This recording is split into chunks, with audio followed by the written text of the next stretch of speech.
first play I ever did, I was actually an actress who was very, very much more interested in the writers and the plays than I actually was in my own performing. I suddenly thought I would love to do some of the... I was speaking to writers who didn't have much of a chance of a platform in those days. And I thought it would be lovely to put on some new plays, if possible. So I got a bunch of enthusiastic people around me, and we all were working for nothing, and we followed the Globe Theatre, which was a wonderful theatre, and from which I gained my partner in Gemini, Norman Rodway. It was wonderful. And the very first thing that I thought we might do was out in the gas company theatre, when the Globe had left it for financial reasons, just didn't have, the bank stopped supporting them. And I did, it wasn't exactly a review, it was scenes from Shakespeare and from other Irish works and things. It was called Caught in the Act, and it was based roughly around a touring company, and therefore a group of actors were able to change costume and be positive. And that was the very first thing I did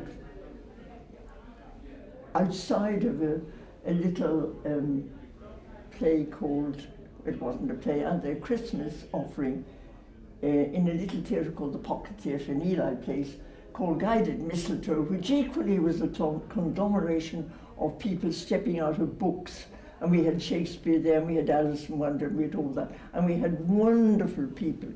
We got costumes loaned to us by the late, great Michael MacLean. And all of that, and the writing that was in that, and the linking bits that various people did, including me, made me so enthusiastic. Then, of course, it was looking for new Irish plays.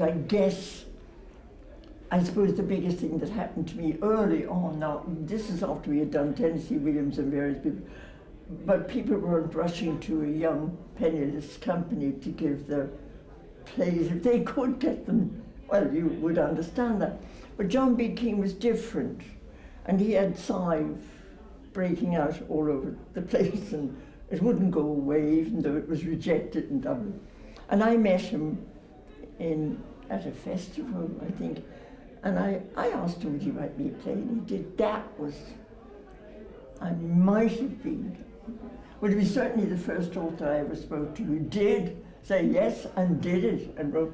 And then we did, that was The Highest House on the Mountain. And we did that in a festival, and the following festival he gave us another play.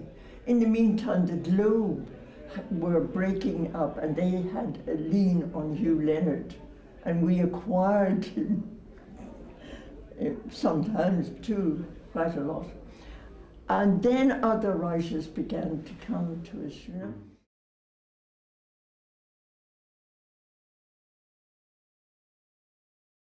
Well, the Abbey had, and the Gate did more, some new, but mostly restoration comedy and costume play, drama and stuff. But it was also the fact that we didn't have any money, and there wasn't an arts council.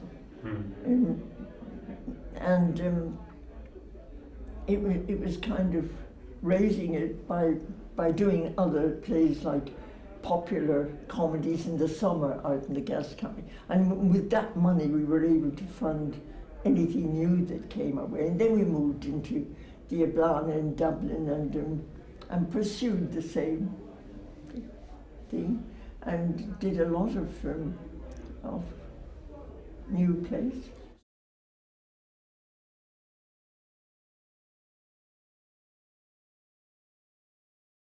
Well, Hugh Leonard was already established somewhat when he gave us. We repeated a play of his, A Walk on the Water, which I'd seen in the festival. And I think we did that out in the gas company. And then he wrote other plays and then we got a stream of, and then we nearly got one every festival. And then we, at some stage, we thought it wasn't fair that he should be, because the National Theatre were looking for him and everywhere, and we were grounded enough, sufficiently based and well known enough to not to play on his loyalties too much. So we spoke together about this, and I said, you really should give the National Theatre a play, and have a bit more freedom and all that. But we had a very good relationship for years, and also with John B. Keane, and both of those writers subsidized all the other writers, but we never did form, we never got playwrights to give us as much, you know. Sometimes they only wrote one or two plays, and then they didn't write any more. And one man was Tom Coffey, was a very successful businessman, and he wrote a play called Anyone Could Rob a Bank, and then he wrote one for us. He didn't write any more, you know, so so we didn't have Hugh Leonard and John B. Keane subsidized all of the once-off people.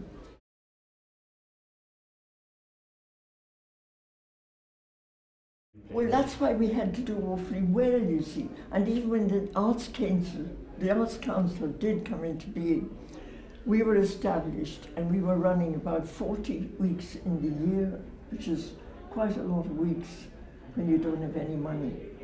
And we were subsidizing everything that came in the box office, went to the actors and the plays, and there were no directors' fees or any rubbish like that. We didn't have offices. We worked from our bedrooms. We had Norman and myself, and then Richard and myself, two of us, with a part-time secretary. And we actually sat on the steps of the gas company and did, but we didn't have any of the trappings. We didn't have 7 names before you got to the cast, you know, and we just, that was the way it was managed, and that every penny went back into the company, always. There was no question of anyone making a profit. We could have called ourselves non-profit making. Actually, we were very successful. I must say, we really did bring, I mean, the plays we did always did bring business. We did 2 of Patrick Galvin's. We did one, Cried the Believers, which was very controversial, nearly got us run out of town and because it was because at some stage somebody threw the Irish flag on the ground and trampled on it. A disillusioned believer, mind you, but there was quite a lot. And we had a controversy, of course, over Stephen Dean, when people walked out in droves because they thought it was blasphemous. And but we had, and we were also in dire trouble early on because we did Cat in a Hog Tin Roof. Now that was only done in club theatres at the time. It was thought to be very risky. And the gas company directors were less than enamoured with this. And we had a very amusing incident in which one of them told us that his wife had been taken quite weak, faint, and he looked at me and he looked at our director Fitz and he said, "I'm sure Miss Ryan here wouldn't have had anything to do with that choice of play." And Fitz, of course, let me down completely. He said, "It was all her. She chooses all the play." But I mean, they told us that if we didn't take it off, we could get out. And we stayed there, we barricaded, we stayed there for 2 more weeks, and then Fitz said, "We can't lose the theatre, we haven't another," until the Ablana came our way, and then we did have another, and we moved in there. And then we moved out into all of the other theatres.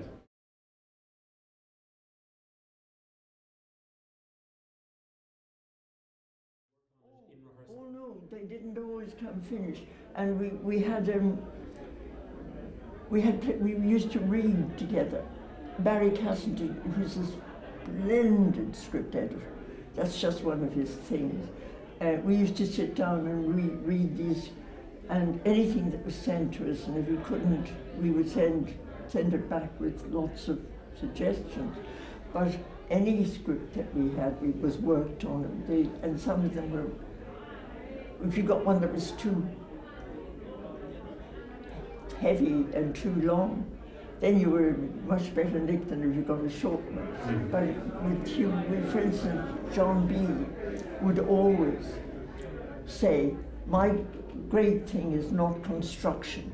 So I do not mind, if we asked him once or twice, could we put that scene there? We always made the writers write themselves. We never put in anything that wasn't there. But he didn't mind. He said, I don't care if you put the last scene first. I am not good at that. I will give you the play. You give me the main story. And he understood that construction was not his. Mm-hmm. And it was never very much. It was just that sometimes, you know, the cart came before the horse a little. Hugh Leonard, you never had to do anything like that. He would come to rehearsals and he would write or rewrite anything you wanted. That's what we did with authors, if they would like to come. And I think that was one of the things. And then I formed another offspring called Play Circle. And then there we read as a rehearsed, moved version of a play that had been written, so that we got an audience and we got top actors to play in them, and there they could be. We got managements to come, and if they saw enough virtue in it, you know, in the way it was all to get right in notice. So, we got a good few plays on. Thank you very much. Thank you.